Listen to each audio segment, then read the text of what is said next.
Hello दोस्तों, आपका स्वागत है अवनीश क्लासेस में। आज ये सेकंड क्लास है जिसमें आप बाल विकास के 28 से लेकर 57 क्वेश्चन इसमें लगाएंगे बहुविकल्पी। जो ये क्लास सेकंड होगी। क्लास फर्स्ट अगर आपने अभी तक नहीं देखा है तो मैं अपने डिस्क्रिप्शन के नीचे लिंक दे दूंगा, वहाँ से जाकर आप डायरेक्ट प्ले लिस्ट में जाकर पहला वीडियो देख सकते हैं बहुविकल्पी प्रश्न का। तो आज स्टार्ट है 29 नंबर से बस अपना चालू होता है।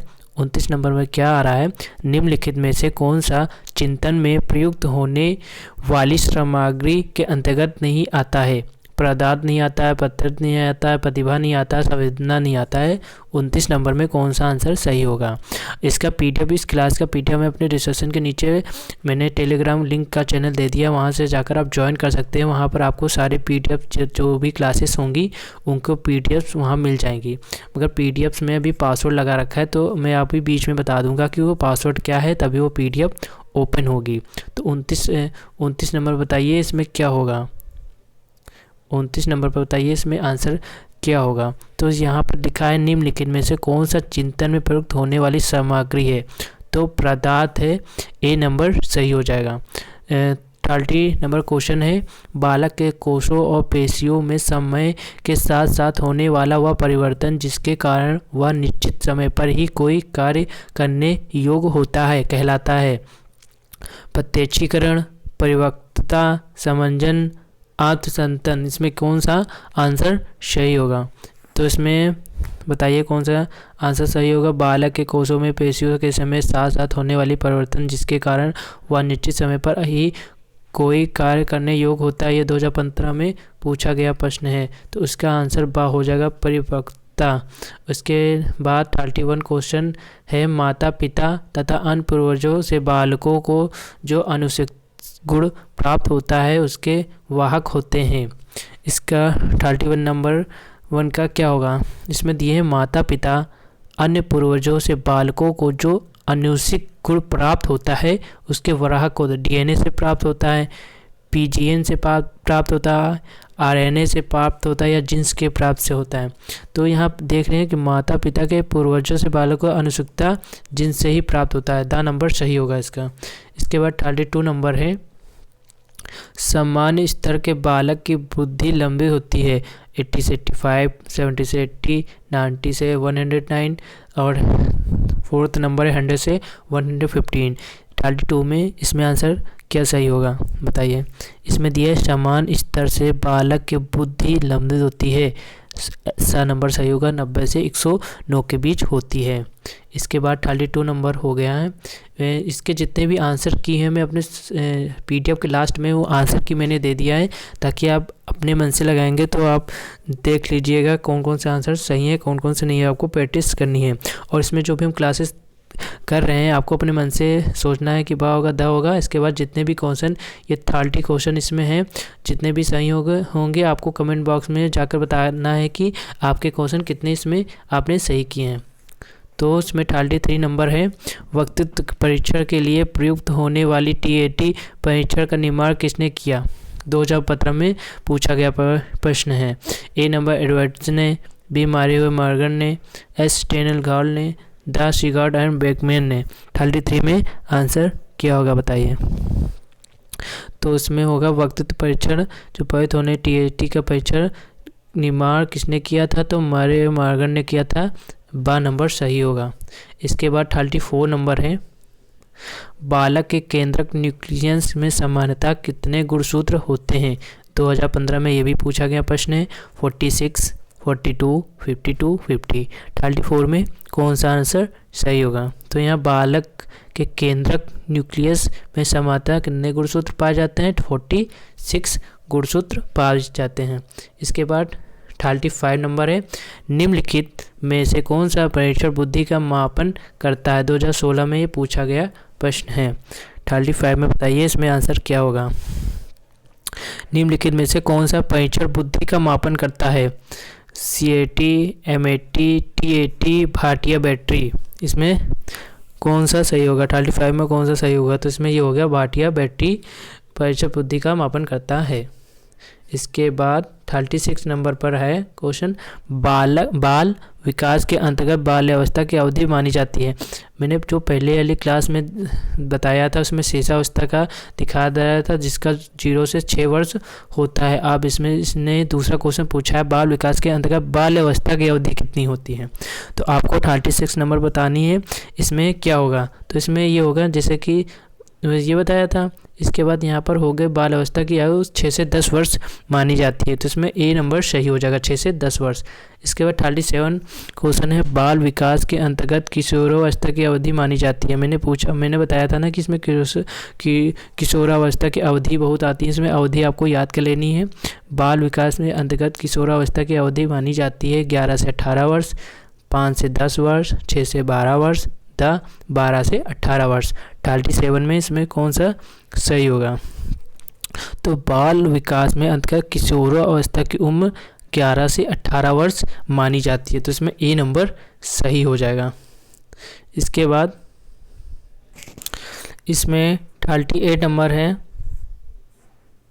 इसमें 38 नंबर पूछ रहा है संबंध प्रतिक्रिया का सिद्धांत किसने दिया। इसमें सिद्धांत बहुत पूछे जाते हैं, आपको सिद्धांत जरूर ही याद कर लेना है। संबंध प्रतिक्रिया किसने दी थी, पावलोव का, स्किनर का, पावेल का, डाल्टन का। 38 नंबर में आंसर क्या होगा बताइए।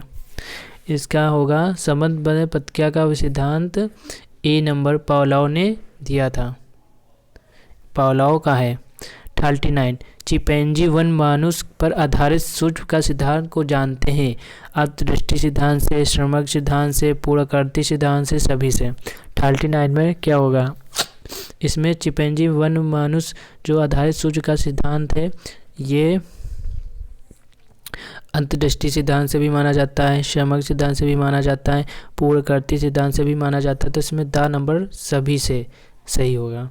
इसके बाद 40 क्वेश्चन है थॉर्नडाइक ने अपना प्रयोग किया बिल्ली पर, कुत्ते पर, शेर पर, भालू पर। इसका बताइए इसमें 40 में क्या होगा, तो थॉर्नडाइक ने इन्होंने बिल्ली पर अपना परीक्षण किया था, तो ये आंसर होगा थॉर्नडाइक ने बिल्ली पर अपना प्रयोग किया था। इसके बाद 41 क्वेश्चन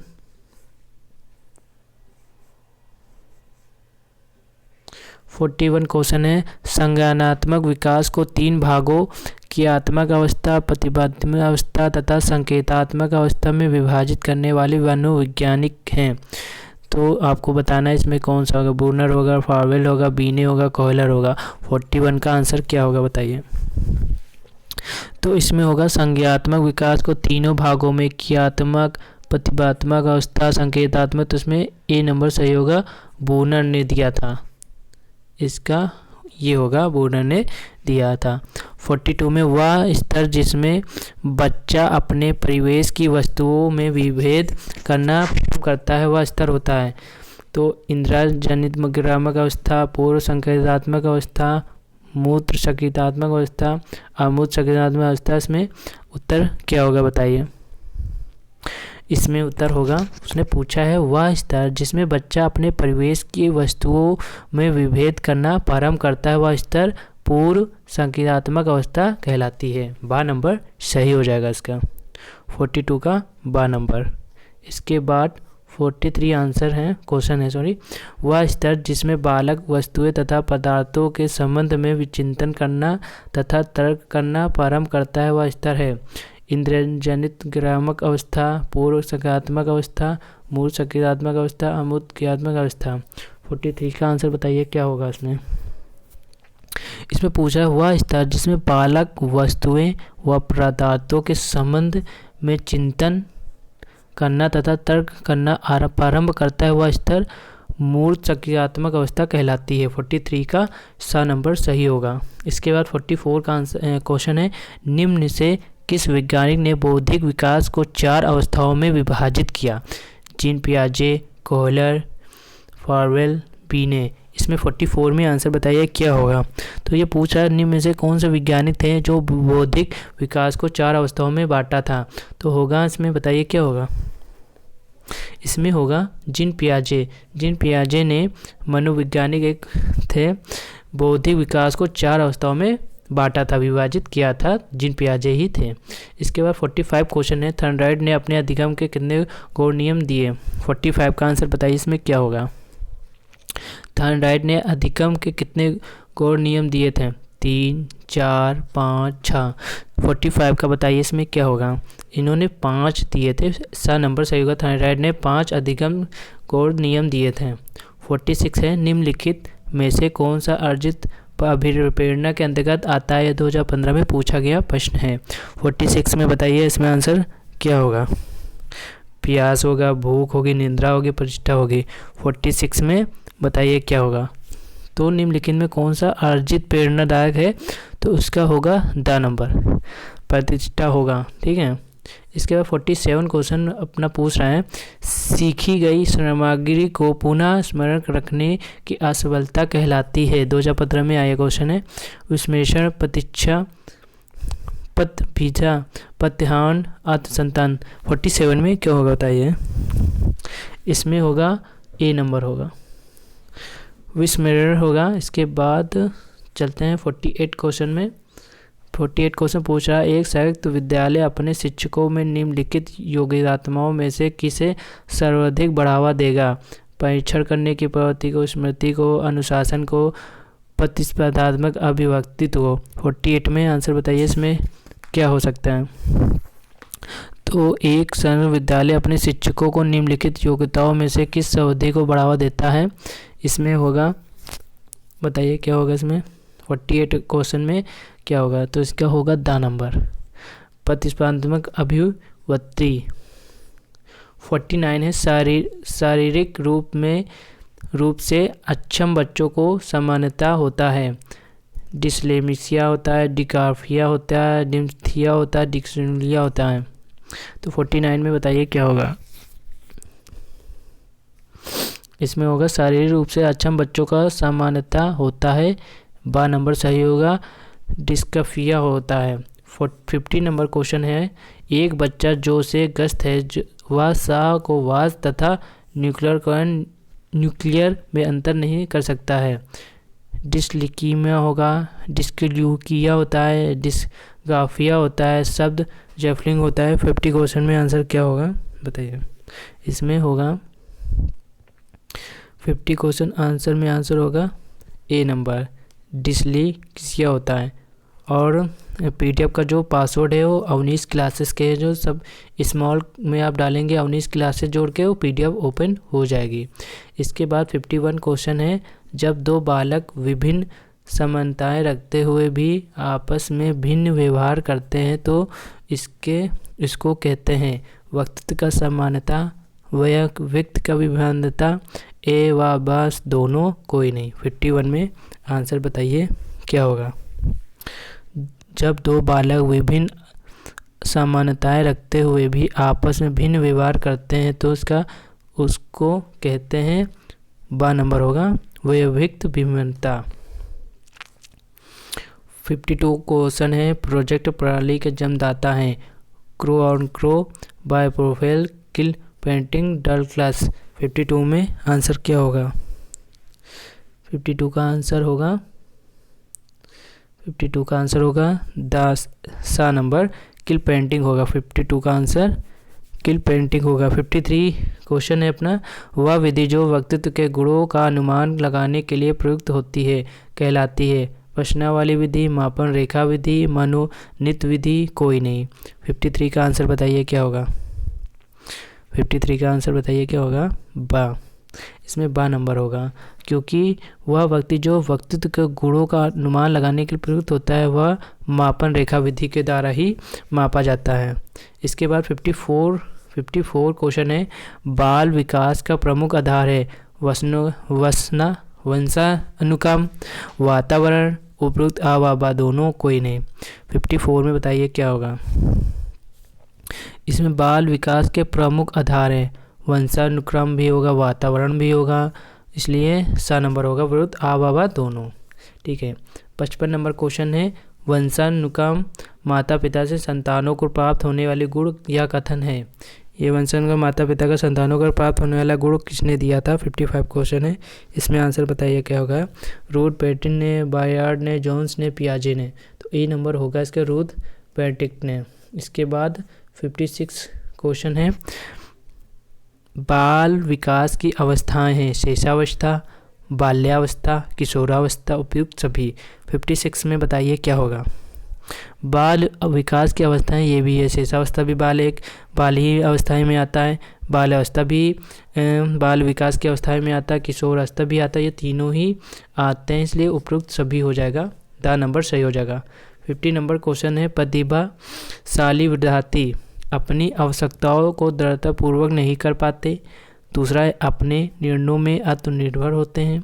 सा नंबर, शिक्षकों से स्वतंत्र होते हैं। द नंबर, स्वभाव में अंतर्मुखी होते हैं। 57 में बताइए इसमें क्या होगा। तो इसमें पूछ रहा है प्रतिभाशाली विद्यार्थी, तो इसका होगा बा नंबर, अपने निर्णयों में आत्मनिर्भर होते हैं। वो अपनी जो भी सोचते हैं, जो भी निर्णय लेते हैं, वो अपने मन से ही लेते हैं, आत्मनिर्भर ही होते हैं। इसके बाद 58 क्वेश्चन आता है, RTE 2009 भारत में कब लागू हुआ। RTE 2009 भारत में कब लागू हुआ। तो आपको उत्तर देना है 2 अप्रैल 2010 में, बा 2 अप्रैल 2009 में, सा 1 अप्रैल 2010 में, दा 12 अप्रैल 2010 में। इसमें बताइए कौन सा आंसर सही होगा। तो इसका सही आंसर होगा स नंबर, 1 अप्रैल 2010। आपको ये याद करना है। इसके बाद आपको कमेंट में बताना है कि आपके क्वेश्चन 30 में कितने क्वेश्चन सही हुए हैं। और इसकी जो PDF होगी मैं अपने टेलीग्राम चैनल में दे दूंगा, वहाँ से डायरेक्ट डाउनलोड कर सकते हैं। अगर आपने अभी तक चैनल को नहीं सब्सक्राइब किया तो सब्सक्राइब कर लीजिए। हम आपके लिए रोज पर डे ऐसी क्लासेस लाते रहेंगे। हर एक सीरीज की, राजन की जितनी भी सीरीज़ हैं उनको इसी चैनल में हल करेंगे। 59 क्वेश्चन है, जब बालक स्वयं परीक्षण करता है और नए कार्यों को अपने अनुभव के आधार पर सीखता है, वह अधिगम की कौन सी विधि होती है। 2015 में पूछा गया प्रश्न है। अभिगम, श्रमाज्ञ अधिगम, परीक्षण करके सीखना, तत्वात्मक अधिगम। 59 में बताइए इसमें कौन सा आंसर सही होगा। तो जहाँ इसमें पूछ रहा है, जब बालक स्वयं परीक्षण करता है और नए कार्यों को अपने अनुभव के आधार पर सीखता है, वह अधिगम कौन सी विधि होती है। तो सा नंबर होगा, परीक्षण करके सीखना। तब तो वो परीक्षण नहीं करेगा तब तो वो सीखेगा ही नहीं, तो इसमें सा नंबर सही है। इसके बाद अपना इस क्लास का लास्ट क्वेश्चन है 60। इसके बाद मैं थर्ड क्लास में 60 के आगे क्वेश्चन लेके आऊँगा। तो आपको चैनल को सब्सक्राइब कर लीजिए। मैं प्लेलिस्ट नीचे अपने डिस्क्रिप्शन के दे दूँगा, वहाँ से जाकर डायरेक्ट आप इस पर डे जो फर्स्ट सेकंड जो भी क्लासेस होंगे आप दे सकते हैं। नैतिक विकास के सिद्धांत के प्रतिपादक हैं। नैतिक विकास के सिद्धांत के प्रतिपादक कौन है। कोहलर हैं, कोहलबर्ग हैं, पावेल हैं, बीने हैं। 60 क्वेश्चन, लास्ट क्वेश्चन का आंसर बताइए क्या होगा। तो इसमें देखिए क्या पूछ रहे हैं, नैतिक विकास के सिद्धांत। तो नैतिक विकास का सिद्धांत किसने दिया था, कोहलर ने दिया था। तो आ नंबर सही होगा, कोहलर ने नैतिक विकास का सिद्धांत प्रतिपादक हैं। अगर ये आपको चैनल अच्छा लगा या क्लास अच्छी लगी तो इस चैनल को जरूर लाइक करिएगा। और अभी तक चैनल को नहीं सब्सक्राइब किया चैनल को सब्सक्राइब कर लीजिए। हम आपके लिए ऐसे वीडियो लाते रहेंगे।